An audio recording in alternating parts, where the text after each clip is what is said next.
So welcome everyone. Thank you for joining us.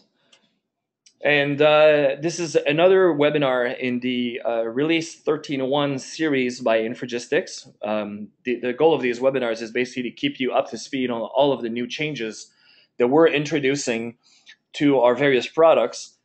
So today the purpose is to talk about Nucleus, which is our suite of native UI controls for iOS developers. My name is Nick Landry. I'm a senior product manager here at Infragistics. I manage all of our data visualization controls. So maybe you've heard me earlier today or in a prior webinar talking about our data visualization controls on XAML. Whereas now I'm actually switching also to my mobile side where I manage all of our mobile products here at Infragistics. And that includes Nucleus, which is our suite of UI controls for iOS developers. You can reach me at ActiveNick at Infragistics.com. You can follow me on Twitter at ActiveNick. And my blog at Infragistics community redirects from ActiveNick.net. Okay, so right now, let's get started with this. So let me go through a few disclaimers and assumptions when it comes to this webinar, because iOS is still a new thing. There's not a lot of people familiar, especially in our Infragistics community. So I don't know if you've done iOS development before, but this webinar kind of assumes that you have at least some basic proficiency in iOS development. So we assume that you know at least some of the basics. We can't necessarily go into a lot of details about this. I've actually published recorded a webinar before called the iOS Development Survival Guide for the .NET Guy. If you're a .NET developer and never had a chance to do iOS, you can go look for it on our Infragistics channel on YouTube. The assumption is that you build iOS applications either using native Objective-C and Xcode, which is the native way of building apps for iOS. And by iOS, of course, we mean either iPhone or iPad development. You might use a different IDE, maybe like AppCode from JetBrains. Or alternatively, maybe you use C# using the Xamarin.iOS product from Xamarin, using either Xamarin Studio or Visual Studio. So Xamarin.iOS is the product that used to be called MonoTouch, which basically brings the Mono platform to iOS and allows you to reuse C# code to build applications with iOS. It also assumes, of course, that you will have access to a Mac, because in order to do any form of iOS development, whether you build in Objective-C or whether you build in C#, you still need to have a Mac. Xamarin.iOS has some functionality working in Visual Studio, but for the build and the debugging, you still need to have a Mac for that, so there's no exception even with the latest versions. There's no getting around this because Apple only makes the build tools and the debug tools available on their own platform on Mac. So preferably, it helps if you have an iPad or an iPhone, so this is a requirement to use this product. It also assumes that you want to build native mobile apps for iOS. There's a lot of different approaches you can take to build applications for mobile applications, and I'm actually going to go a little bit into this, but this webinar is about building apps the native way, so native mobile applications, which means that we're not going to be covering things like mobile hybrid development with things like HTML5 and PhoneGap. I mean, these are very viable ways of building mobile applications, and we do have tools that actually help you for this. So for example, if you're interested in the HTML5 jQuery mobile side of things and PhoneGap, I encourage you to then look at products like Ignite UI from Infragistics that use HTML5 and jQuery using jQuery UI or jQuery mobile. We actually just had a webinar earlier this week about Ignite UI and what's new in 13.1, so I would invite you to go look on the YouTube channel in our videos to look for that recording, and you can learn more about Ignite UI. Today, it's all about native apps and about Nucleus. So for today, what's going to be our agenda? I'm going to give you just a very quick overview in terms of getting started with iOS development and our tools. Since Nucleus is a relatively new product, this is only the second release, I'll still provide an overview of Nucleus, assuming that some of you might never have used it before. Then I'll dive into what are the new features in Nucleus 13.1, which came out just last week. And then we're going to look at a lot of different techniques and a lot of samples basically around Objective-C iOS development with Nucleus. I've got some demos. I'm not going to go too deep in the code for this. I'm going to show you some snippets here and there. It's more about showing you the capabilities of the product. And then I'm also going to show you a quick overview of how you would get started with Nucleus using Xamarin.iOS and C#. Then I'll give you just a quick overview of what we're working on for 13.2. So we're already hard at work on Nucleus 13.2. We have a star team of developers that's working on it, and we have more goodness on the way. So it's a premier citizen here at Infragistics, and you can expect a lot more goodness in future releases. I should also mention that I have my colleague Steve Zaharik on the line here. He's going to be answering questions during the webinar. So if there's any questions about what's going on, what I'm talking about, Steve is the lead architect for Nucleus, so I'm very, very happy to have him with us. And I've got a lot of reference links at the end, including Steve's blog, which is a great resource to learn both iOS development, but also how to work with Nucleus. So stay tuned for that. It's all inside of those slides. I'll make sure that all of the slides are posted on my blog, and links to the various demos that I'm using. All the demos, of course, are available directly inside of our samples browser that's packaged with the product. So you can already download everything today. Everything is available right now, and we have a free evaluation version, and we've got some links to that as well. Okay, so if we look at the overall spectrum of mobile development, of course, when we think mobile development, usually what comes to mind first is going to be all about Apple and Android. They're the two dominant platforms. It's what most people are using today. That both platforms together probably count for close to 90% of the market when it comes to mobile platforms, whether we're talking about smartphones or whether we're talking about tablets.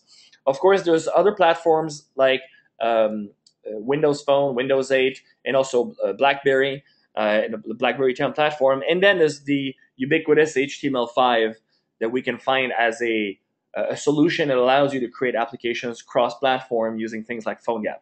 So the focus for today is definitely to go into the iOS side of things. It's all about Apple development only. With Xamarin, of course, you have the option of reusing a lot of code, so you can reuse some of that code with Android, with Windows.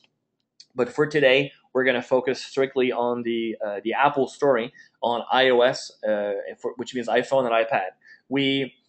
Right now, Nucleus does not support Mac development, so that means the controls are only for the actual iOS devices. For Mac OS X development, this is beyond the scope of these tools in this webinar.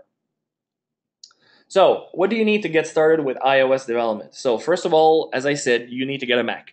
So if you're not an iOS developer today, you can get, for example, from the Apple online store, you can get a Core i7 Mac Mini starting at $799. A Core i5 MacBook Air starts around $1,000.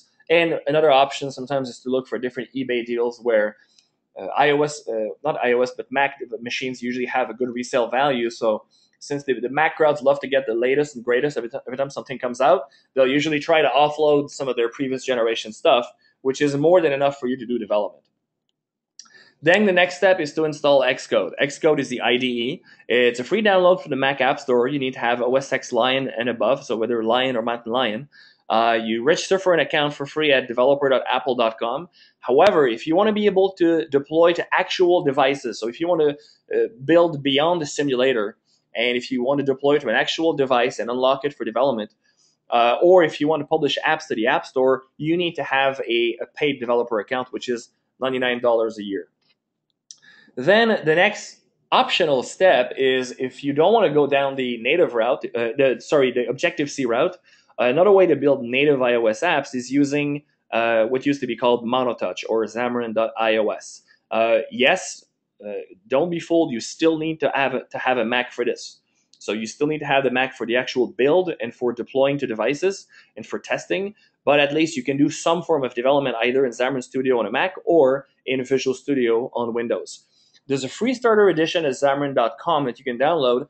However, the free starter edition doesn't allow you to use external components and to p-invoke into external DLLs, which means that at a very minimum, you need to have the starter, the Indie edition, which is $299 if I remember correctly. So that's the minimum requirement you would need to be able to build iOS apps with Nucleus using Xamarin.iOS. And then finally, we have you installed Nucleus. So we have a 30-day evaluation. Our community edition, which is the edition that gives you only forum support, starts at $295. For $495, you get the standard edition. It allows you to contact support, file tickets, and things like that. We also have a premium support edition at $995 for the enterprise. So you can get started by downloading this at infragistics.com/iOS. So Nucleus, as I said, it's basically a suite of controls for iOS developers. Just like NetAdvantage on various platforms offers you a suite of controls to use, whether on Windows Forms, on ASP.NET, on XAML Serverlite, or Ignite on jQuery. Nucleus is a suite of controls that you use for native applications on iOS. So what is it? It allows you to build native applications, so not hybrid, not HTML5. It's native applications either in Objective-C or C#, directly on iOS devices that will run on iPad or iPhone. Our first release was actually in October 2012, and we now have a new release that came out in April, so last week, which is version 13.1. And today I'm going to talk to you about what was there before and what's coming now. So the overall picture of Nucleus is, first of all, we have a grid control. So as we know, developers love their grid. It's basically the staple of virtually every enterprise application. The cool thing about the grid is that it doesn't necessarily have to be a data grid. It can also be used as the equivalent to a table view, or it could be a single column view as well. So the grid is very versatile. I'll show you some of the features and some of the new things in 13.1. It supports data binding. Of course, you can style it to look like anything you want. So it could be a table of data. It could be a bookshelf. It could be a photo viewer. It's actually a very versatile control. Then we have data charts. Our data charts support 39 different chart types. We've got built-in markers, we've got trend lines, we've got financial indicators, and a lot of very advanced features like transitions via the motion framework, and also I'll dive into that as well.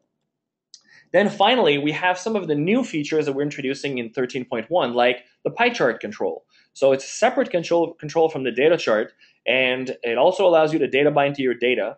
And you can use it either using the classic pie style, or you can even configure an inner extent so that you can turn it into a single series donut. We also have a new control, which is our radial gauge. So the radial gauges are fully customizable. They don't require any art at all. But if you do have a lot of powerful art, if you have artists on staff already that have created nice backings, you can turn them into advanced clocks. But with just the control itself, you can fully configure things like the needles, the tick marks, the ranges, the colors, the shape. So it's a wide array of radial gauges that are possible with this, and we're going to dive into that today. And then finally, another new control is the rich text label, which is a powerful control you can use instead of the classic UI label in iOS. It allows you to do more advanced font styling within the text, changing fonts, bold, italic, changing paragraphs, alignments. You can even use regular expressions to find stuff. It even responds to touch events. So that's the picture of what Nucleus looks like today, and including some of the new features in 13.1. And now I'm going to dive into the specifics.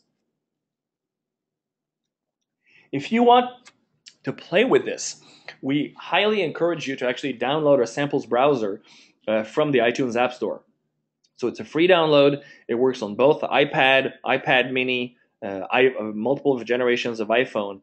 So you just go to bit.ly/IGIOSSB, or if you don't have the link with you, you can just search for Nucleus or Infragistics in the iTunes App Store, and then you're going to find the samples browser. It allows you to play with the controls, see how they work, test the capabilities, and the cool thing is that for all of those, you can actually see the source code in the background. So right now, it's a browser that also comes with a source code. So when you install Nucleus, you get the full source code for the samples browser to help you get up and running with your own iOS projects. The samples browser right now is written in Objective-C. So we do have documentation for C# developers using Xamarin.iOS. However, right now, the samples browser itself is all about the Objective-C story, which is the native way that iOS developers build applications. The grid is the first control we're going to talk about. So we can already see here by some of the screenshots that the grid was already a very powerful control when it came out in 2012, in October. So it allows you to create a tabular list, for example, like a Twitter application here. It could be a simple data grid with a shortcut bar. You already had filtering built in, or you could just use it, for example, as a photo viewer. For example, here showing an array of photos like this, or 2 rows of photos. And you can even use it to create like a movie shelf, for example, connecting to Netflix or any other source, although the Netflix API is not available anymore. And then you can also combine it with other controls, like, for example, using a grid with the chart like this to create a grid that contains controls within the different rows. So it already gave you a lot of powerful capabilities. So what did we add in our grid in 13.1? So these are all the new features introduced in Nucleus 13.1 in terms of the grid. So I'm going to show you some of those in action in our samples browser. We have fixed columns, for example, where you can freeze a column on the left or on the right, allowing you to scroll the grid horizontally without affecting the first column. You can also resize and reorder your columns. You can insert and delete columns. A great feature also that people have been asking for that's very powerful in many iOS apps is the infinite scrolling feature, where you set your data and you don't there's no edges to it. It basically loops around either vertically or horizontally, depending on your options, or both. And then we've got filtering attributes, which is a new way of doing filtering that conforms more with iOS 6. And then we have the slide row option, which is another great way of interacting with your data using touch gestures. I'll be demonstrating this as well. And then to make it easier to style that grid in terms of the colors and the look and feel of your grid, we also have much better theming in terms of how you create your themes, but also we have new built-in themes as well that you can use inside of your apps. So this is just a recap of the features. So on the left are all the features we already had in Nucleus 2012. So that means you of course still have things like data binding, grouping and section headers. You can sort data. You can insert rows and cells, delete rows and cells. You can reorder rows and cells. You got star sizing to automatically fill the grid depending on the size of the data. And then you have the filtering. Of course, we have the new filtering attributes now. And you could use touch gestures. You've got context menu built in. The classic iOS pull down to refresh. We have support for load more that allows you to kind of virtualize your data so you can load it on demand as you scroll down. The shortcut bar, and of course the styling and theming, plus all the new features on the right that I just highlighted. And of course the grid comes with full Xamarin.iOS bindings. So that means before you can actually use an iOS control inside of Xamarin.iOS, you need to have bindings created for it. And our bindings not only allow you to wrap the grid into a DLL that you can use in Xamarin.iOS projects, but on top of that, the API has been modified to make it more friendly for C# developers, so that it doesn't look like you're necessarily writing Objective-C, calling an Objective-C API using C#.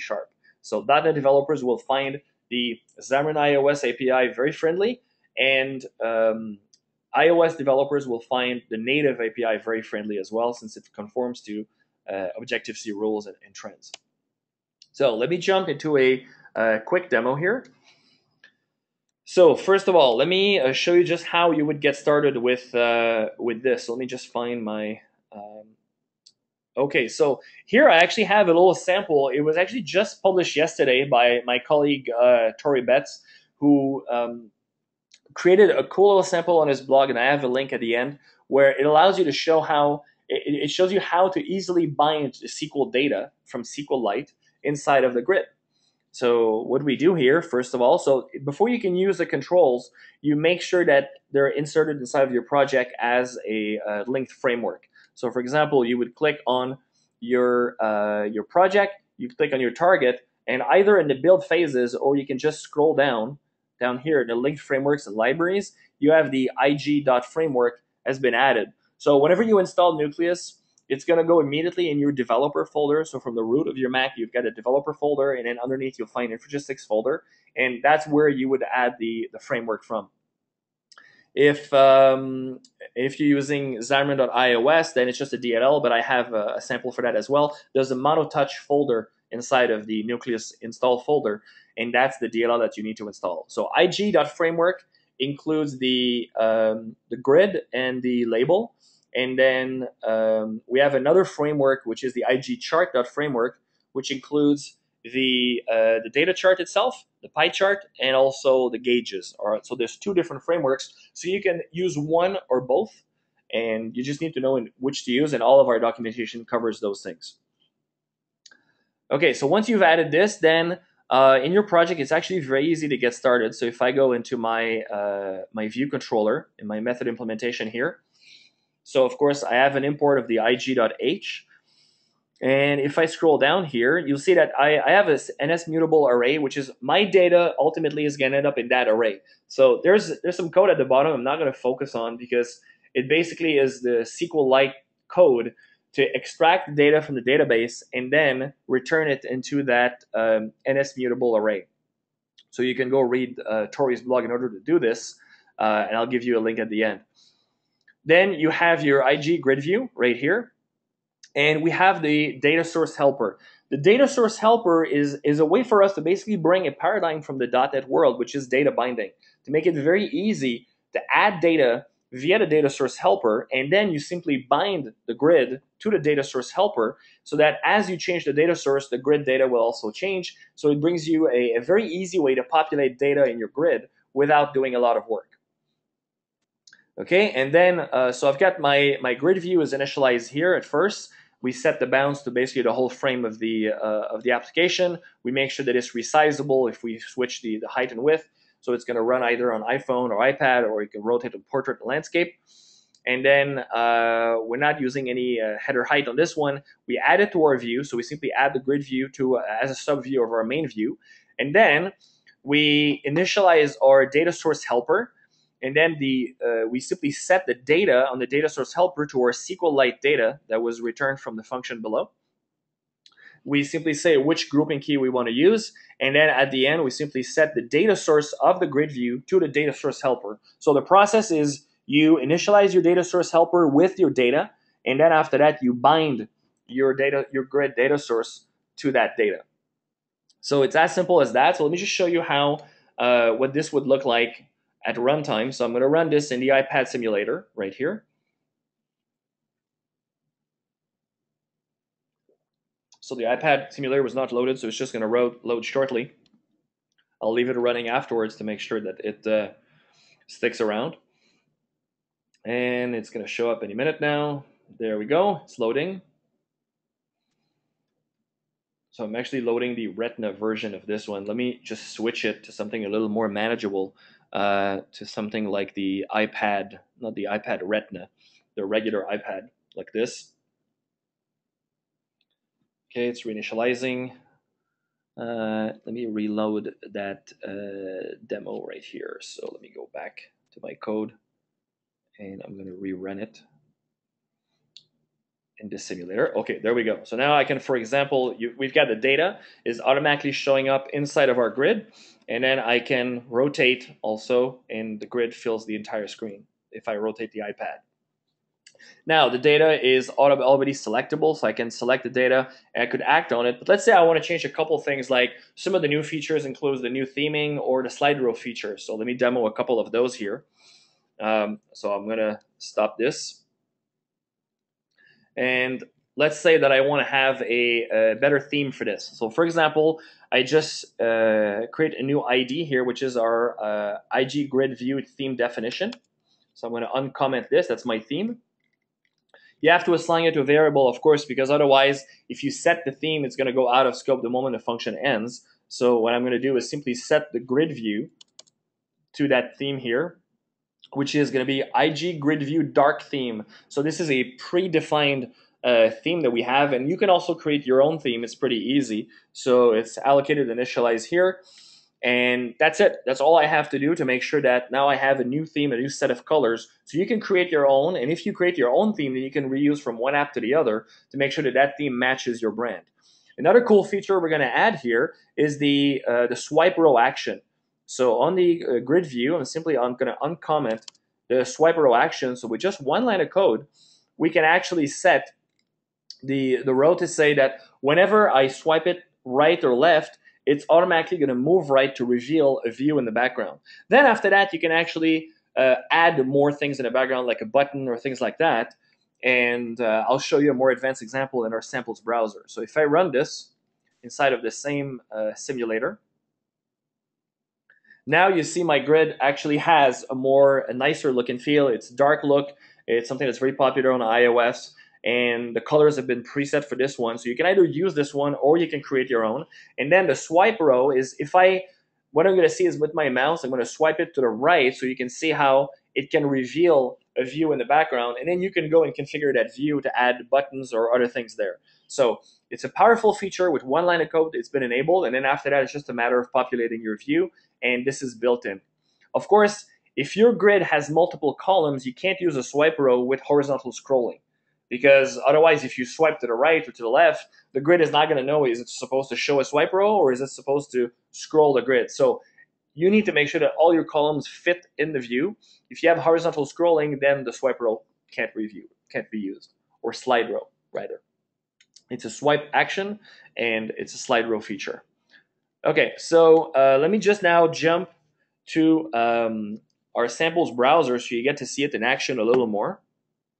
So what I'm going to do here is I'm actually using a little app called Reflector that allows me to broadcast my iPad screen directly on the screen here. So let me just switch it over so you get to see it, so I can mirror my display on my iPad. So what you see here is my actual iPad live device running on screen. You can see this okay on screen? Okay, cool. I just wanted to make sure that everything is compatible with the webinar software. So the Nucleus sample browser, that's the one you can download from the iTunes store today. So you can go download this. You click Nucleus. It launches a sample browser. It's a beautifully designed application that showcases all of the features that we have in this product. So now you're not going to see my mouse move around because I'm actually going to do touch gestures directly on my iPad. So for the grid, for example, you can go click on grid and you can see a lot of scenario applications that have been created here at the top, showing you some of the features of the grid directly in the samples browser. And then at the bottom here, you can scroll and see all the grid features that are available, like filtering, column reordering, for example, is a new feature. So I can tap and hold on top of a column at the top, and then I can move it. And notice the physics of the text as it gets reordered. Hopefully this is something that can be translated well over the webinar software, but it's very smooth, very iOS, basically the kind of interaction and physics that iOS users expect. So you can easily integrate this in your applications. All of our samples, of course, will support different most of our samples will have different styling. So the IG dark theme that you just saw here, the light theme, that's this one here. More features of the grid that we've added, for example, column insertion. So with code right here, I can insert a column at index 0. So you can see here now I had add multiple columns. Of course, you would add your own data to this. This one is just duplicating the first column, but you can dynamically add columns in there. You can delete columns as well. You can also resize columns. So there's different ways that you can do this. You can do this. You can do this with a pinch, where you select a column, and with a pinch gesture you can do it. Or you can also do it via an adorner. So then when you select a column by using a tap and hold gesture at the top of the column, then you have an adorner that you can then drag around, and then you can easily move, and so the user knows that they're resizing. All right. So column resizing is a new feature in there. Infinite scrolling, this one has to be seen to be really understood. So you have a nice grid of images here. Again, this is a grid. It's not necessarily all about data. It could just be photos. But you'll notice that if I start scrolling in different directions, it basically never ends. It's not just that we have a lot of data. It's just that you don't really know where it begins or ends. It's the infinite scrolling feature. And for all of these features, if you want to see how it works directly inside of the samples browser, you can just click the source button at the bottom right, and then you get a nice page that scrolls up that shows you the Objective-C code that was used to create the sample. So the samples browser is not just a good way to experiment with the capabilities, but it's also a great learning tool so that wherever you are, you can keep ramping up on the controls and see how they work inside of your applications and how you can use them. Sorting is actually not a new feature of the control, but it's the sample itself is a new sample. It simply allows you to very easily, for example, sort from A to Z or from Z to A, and all the data gets sorted easily. And you have control, of course, on which column is going to be sorted and things like that. So that's basically a lot of the new features for the grid that we've included in here. So what I'm going to do now is go back and show you more interactions. Let me go back home here. Let me go back to my slide deck, and let's now talk about some of the next steps and the next features in the next control. So charts. Most business apps make use of charts in data visualization scenarios. Charts are pretty much like the staple of a good dashboard. So in Nucleus, we already introduced in 2012 like the best set of charts for iOS developers. And you could do financial series with candlestick, open, high, low, close. We already had radial and polar charts, area series, bar charts, composite series, both for iPad, for iPhone, even on something as simple as an old iPhone 3GS, everything would work fine. So the chart control is already very powerful. And now in 13.1, the best charts for iOS got even better. What did we introduce? We introduced even more chart types. So all stacked charts, for example, so stacked bar, stacked area, and also stacked percent charts or stack 100, where the stack equates 100% at the top. One feature that was highly requested that we couldn't get in 2012 was support for gradients. So now if you want to have more beautiful charts that integrate well with your app, that provides more compelling visuals, you can use gradients in all of the surfaces. So if you have an area, a bar, a pie, you can actually use gradients in all of those. In the polar and radial, we've actually added a couple more. We added the polar spline and the polar spline area series, and also the radial area series. So that basically matches all of the chart types that we have also on our XAML series for WPF and Silverlight developers. We also added this. We had the scatter and the bubble scatter. Now we have the scatter line and the scatter spline as well as been added. The 5 financial indicators have been joined by 29 more financial indicators for a total of 34 for financial series, whether things like Bollinger Bands or price channel overlays and things like that. You can also do value overlays. So a value overlay is where you have a single line of data where it could be a fixed threshold to easily compare data that's above or below. So think of it as a line series that only has one value across the y-axis. And then finally, we've also introduced better styling and more themes so that we have more built-in gradients, more built-in non-gradient themes that you can use, so that if you want to have a great professional look and feel, like all those financial apps out there, for example, like Bloomberg or Fox Finance or Yahoo Finance and Fox Business and Yahoo Finance and the others, then we got a lot of themes that kind of match those and that give you a professional look and feel without having to create your own theme. So this is kind of the summary of where the Nucleus chart stands today. All the series that have a little blue asterisk next to them are actually the new ones that were added in 13.1. So all the others were already there in 2012. So that brings us to a total of about 40 chart types, well, 39, 40 if you include the value overlay. And then we also have additional controls like the pie chart. We got 34 financial indicators. We have trend lines. We have built-in trend lines already that were there, and the built-in markers. So we've added the gradients, the value overlay, and of course the chart also has full iOS bindings for native iOS development in Objective-C.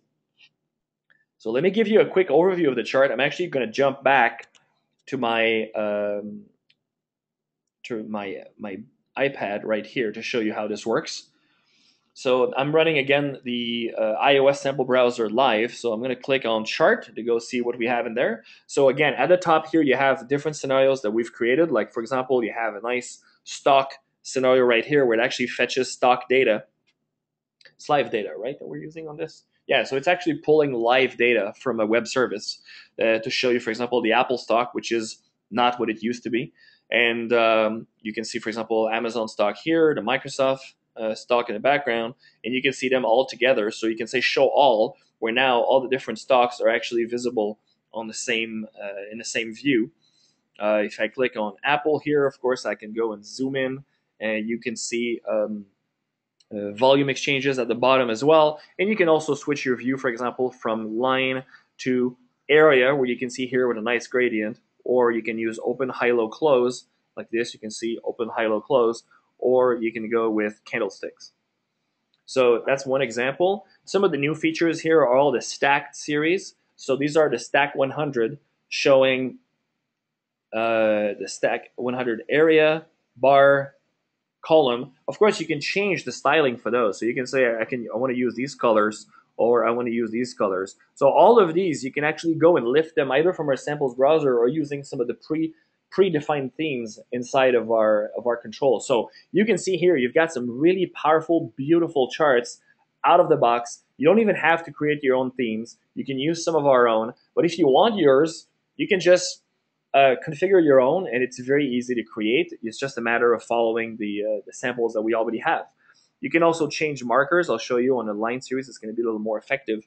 So we have stack line, like right here, stack 100 line. So you see those little markers that we have, little triangles, little circles. So you can come here on the markers and you can say, I want to use circles, hexagon, hexagram, pentagon. So we have 10 different markers that are natively supported. And then you can also add trend lines. So you say, I want to add a cumulative average trend line. I guess it's not enabled on this one. I'll show you on the category series right here.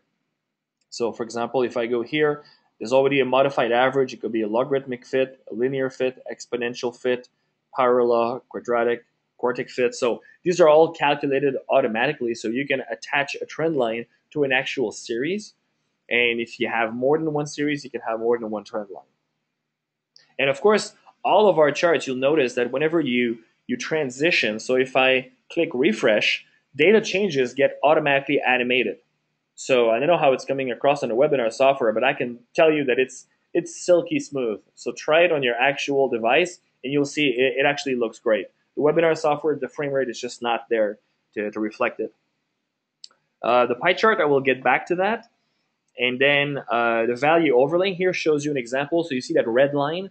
That's an example of how you would set a value overlay. So if you look at a source, it's just a matter of creating a new value overlay series.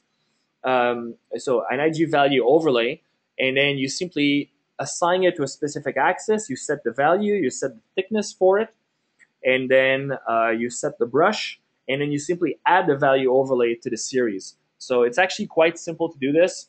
It's an easy integration. It's a powerful feature to help you show different threshold and ranges, and you can add more than one, of course. So you could show an upper bound, a higher bound, or things like that. And so these are a lot of the new features. We have also in the polar series, for example, that's the polar spline. That's one of the new ones. Again, look at the data transitions on this. This is gorgeous. I could do this all day. This is really awesome. So very powerful polar spline, spline area, polar area series, polar line series. So there is not a single iOS chart out there, commercial or open source, that can match the power, versatility, performance, and choice of options of the IG chart.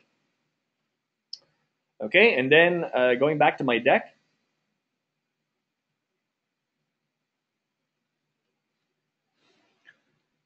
A new control. So we've already seen what's been the new features inside of existing controls like the grid and the charts, but we also have a new control. So the pie chart, of course, is different. It's in its own control because it's not really a series. You can't really add it as an existing series on another chart. So the pie chart is introduced in 13.1. It's a very popular control, of course, and it allows you to data bind again to your data using the data source helper. You can do slice selection, slice explosion. It supports touch gestures.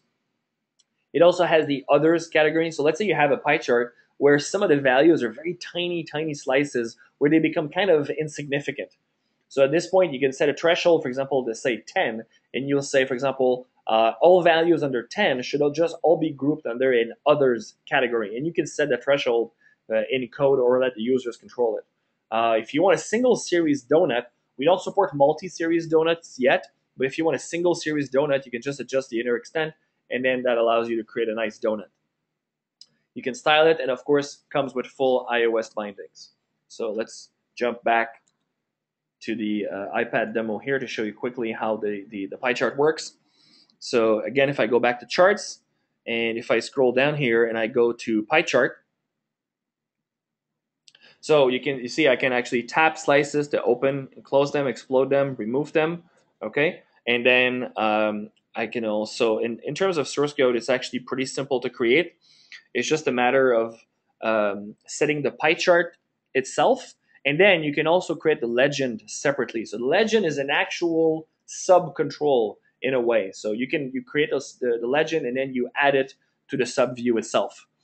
So it's just a matter of setting the frame, the resize mask. Again, you set the data source. You can pick a theme if you want, the background color, and then you simply add it to your as a sub-view of your main view. So very easily, you can add all of these features directly to your applications. If I go to, for example, the inner extent right here, so by setting the inner extent property using a slider, you'll notice how I can now create, now I'm a pie, and now I'm a donut. I'm a very thin donut. It's more like a ring. So you can actually control these. So this is a nice way of taking a pie chart and turning it into a donut. All right. So that's for the pie chart. And let's see, 142. So let's try to move along because I have a couple other demos that I want to show you, especially on the Xamarin side of things. Okay, next is the gauges. So good dashboards usually will be formed from charts, grids, gauges, and then very often maps as well. So there's already some map controls available today from Google, from Apple Maps. Of course, we'll try to bring ours since it's more data driven eventually to this platform. But for now, charts, grids, and gauges are kind of the three staples that you find in most dashboards. So we've introduced radial gauges in this.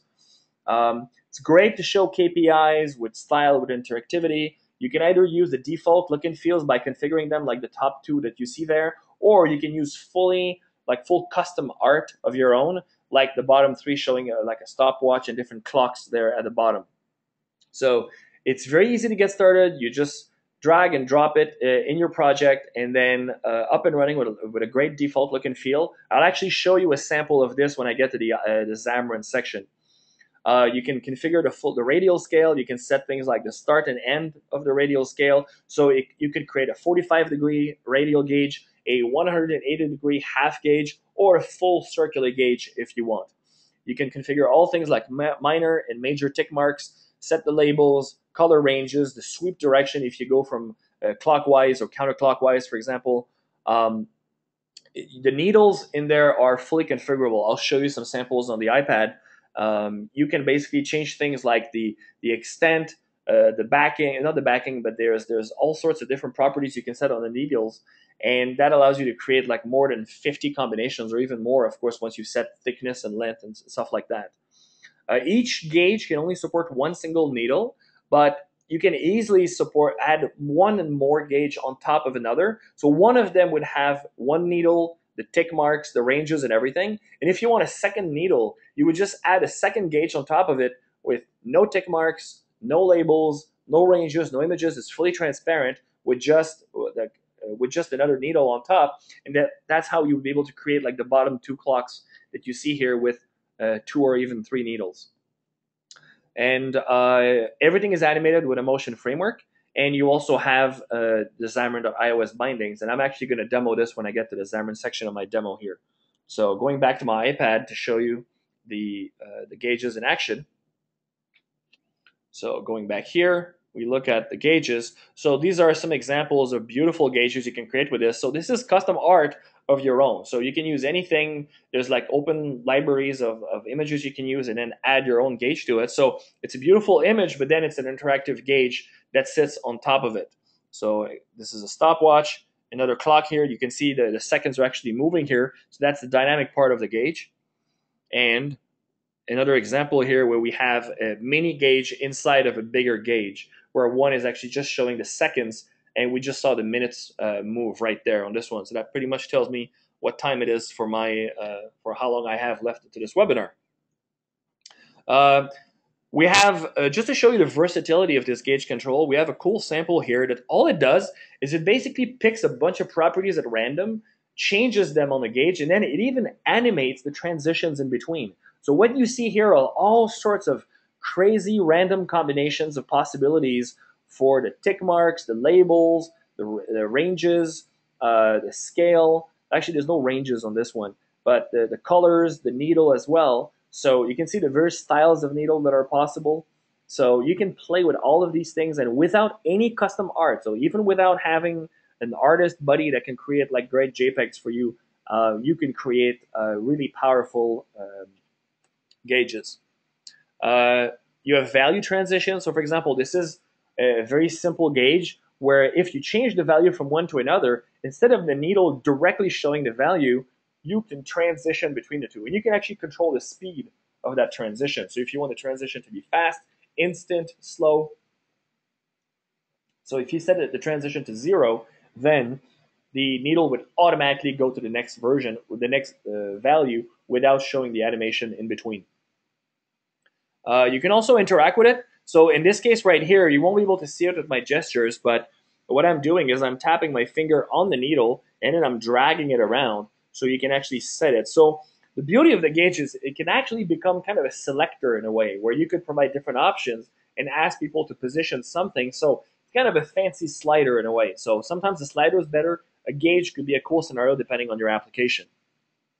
And then you can also configure some ranges. So you see these ranges here going from cyan to turquoise to red to orange. So these are all interactions. And again, you can drag around if you want or set the values programmatically.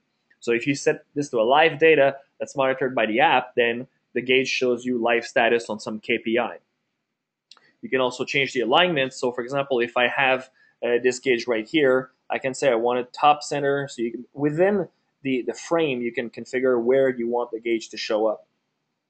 So especially this is useful in scenarios where, since the gauge itself is going to be more like a square control or rectangular, if you set it, for example, to just 180 degree, like a half radial gauge, then you might have a lot of empty space underneath. So either you can change the position of the gauge within the frame, or you could just change the position of the frame within the app itself.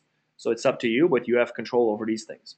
And when I talked about needles, I wasn't kidding. Just look at this variety of needles. And this is not necessarily like you pick one needle over another. There's various properties. So you can say you want a rectangular needle, a triangular needle, and then you can set all sorts of properties, for example, like the bulb, a trapezoid needle. You can put a circle in the middle if you want. So by using combinations with the bulb, with the circle, with the shape of the needle, the length of the needle, the width of the needle, you can create a lot of different combinations. So all these combinations are available to you without any custom art whatsoever.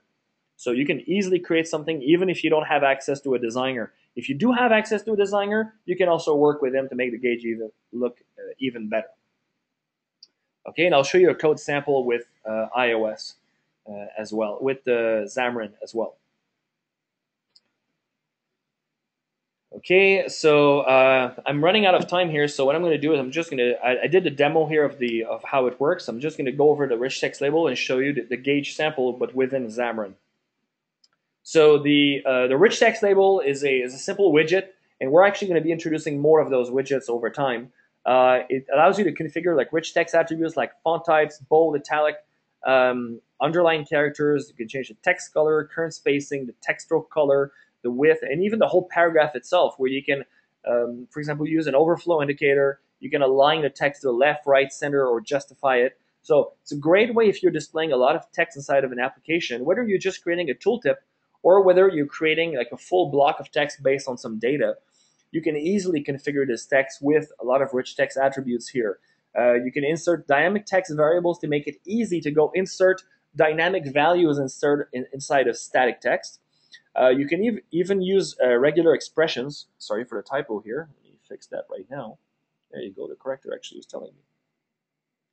So you can actually use regular expressions if you want. For example, at the bottom right here, you see a sample showing a three-letter word, and all the three-letter words in there get highlighted automatically inside of the text.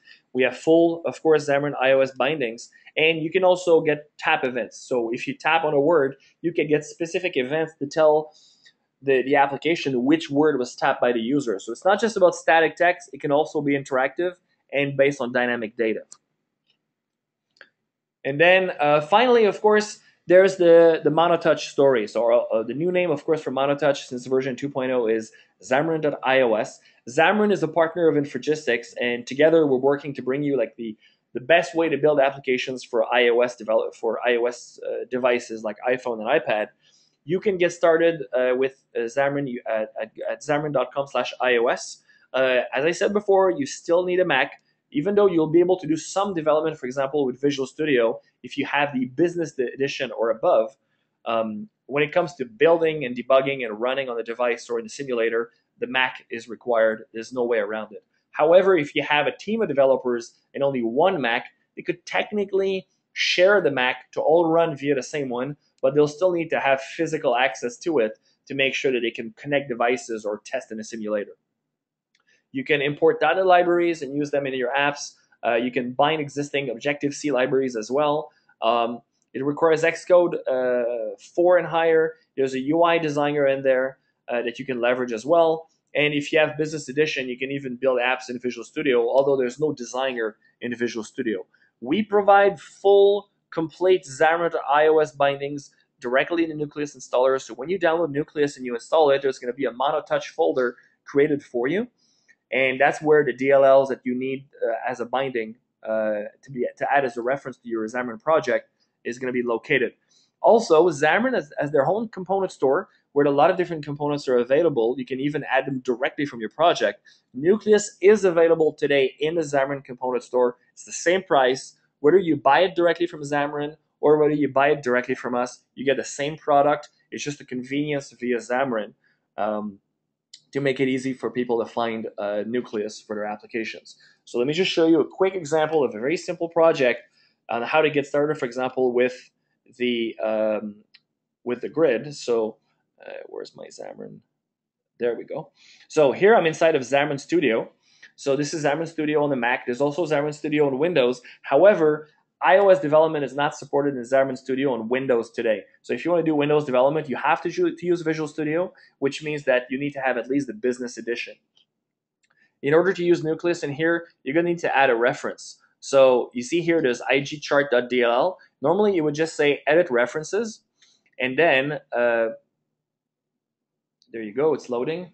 It's showing you all the references in your project, so you can just navigate to .NET Assembly. I can go to desktop, to ActiveNIC, file system, and then on developer, and then Infragistics, and then Nucleus 2013, and then right here, the MonoTouch folder has the IGDLL and the IGchart.dll. So if you want to use the grid or the label, you use IG.dll. If you want to use the chart, pie chart, or gauges, this is IGchart.dll that you would add. And then you add the reference, and then you're ready to go.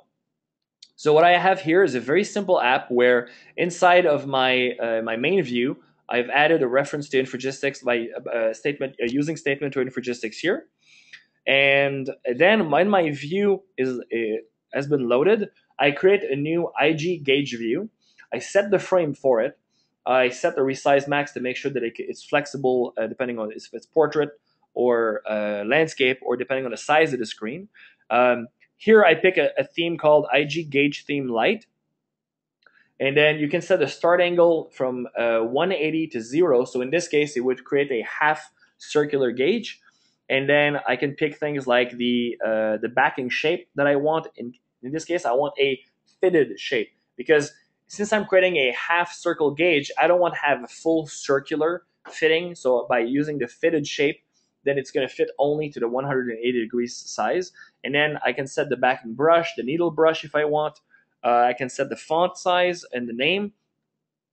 I set a value on it. So this value is what you would dynamically change at runtime based on either data coming from a database or data coming from what the user selected or any other input. And once you're done, I simply add my gauge view as a subview of my main view. And then that's it. That's all I have to do to get started with a gauge. So it's very easy to integrate.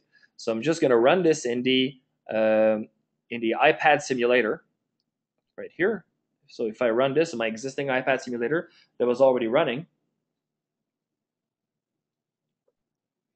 Oh, actually, this was size for iPhone size, so I should have probably run it on the iPhone. But still, you basically get the picture here. It's a small application running, and I have a beautiful gauge running inside of it.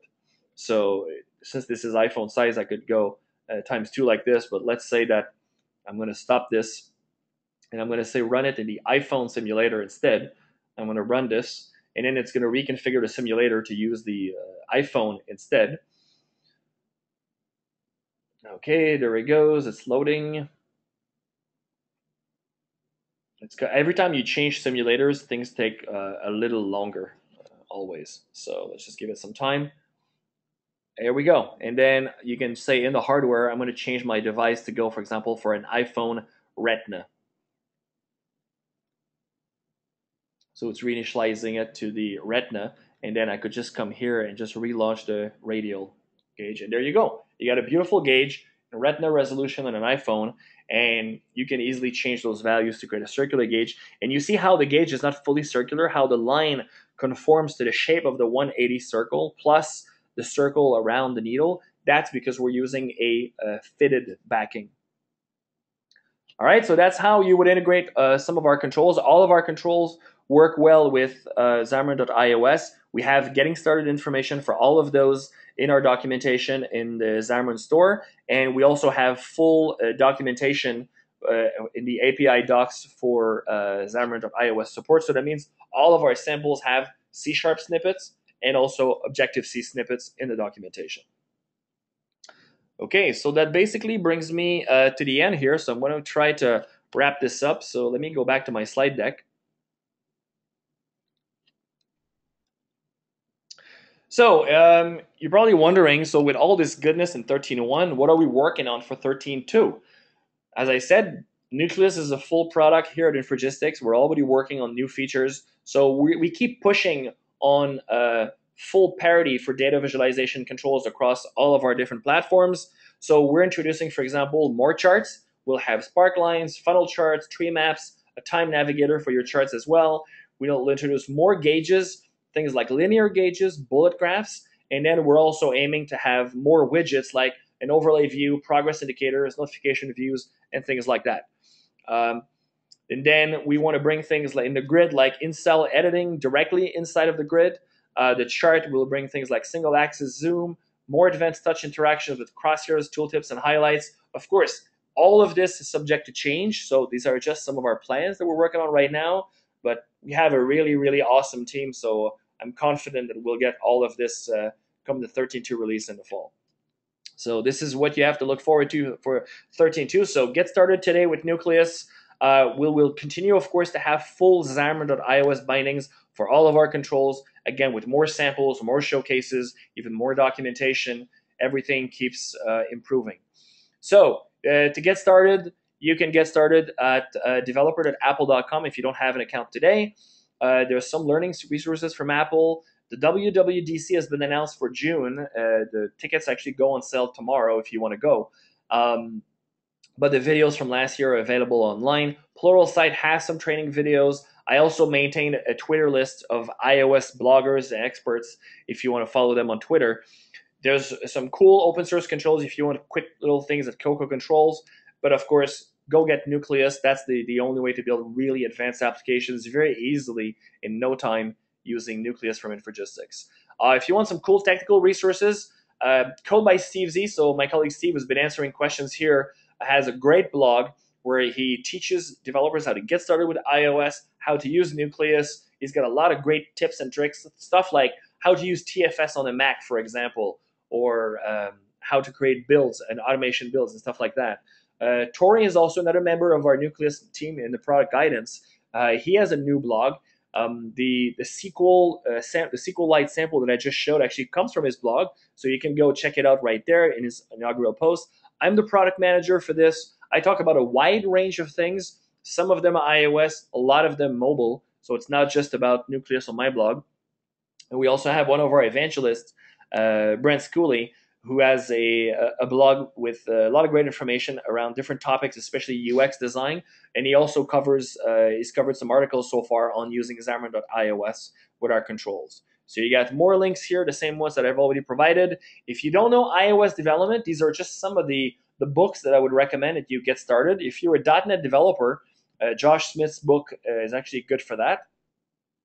And then Apple has some free iBooks in the iBook store, but they're a little old. So they pretty much all date back to iOS 4. So you can still learn some of the good basics, but for example, you won't find anything in there about automatic reference counting because that was introduced in iOS 5. So, but still, free is free, so you can get started with those. So that's it. Thank you very much for joining today. This is where you can find the information. You can, in terms of submitting an evaluation, let me know either via email or on Twitter how you like the webinar. You can find those slides and links to the demos are going to be on my blog probably sometime early next week. I have to go on a business trip now.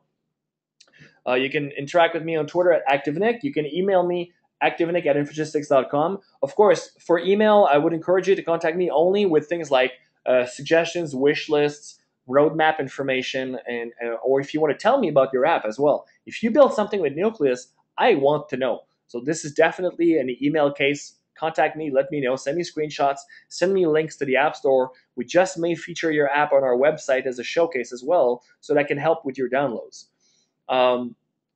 If you have technical questions though, use the forums for that. If you're in evaluation version, or if you bought the standard edition or higher, you can also file a support ticket with our team. We have a full team worldwide to help you in your iOS projects, whether you use Xamarin.iOS or Objective-C and Xcode. So thank you very much for joining today. I know that Steve has been answering some questions during the webinar, so I'm just going to jump into the questions section. So no, nothing. So it's been pretty quiet in here. So okay, so I guess we're pretty much covered so far. So thank you very much for joining, everybody. I appreciate you taking the time to learn more about iOS development and Nucleus today. And we look forward to seeing you at another webinar in the future. And happy building with iOS. Thank you.